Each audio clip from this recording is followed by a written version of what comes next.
மதுர தீமையில மீனாட்சி கோவில கல்யாணம் பண்ணி கொண்டு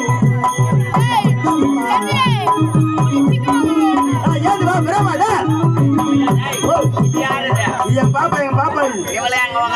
அவளை வயசுக்கு வந்துட்டான் கைத்துல தாலி முன்பு ஏந்துவாமா கோவில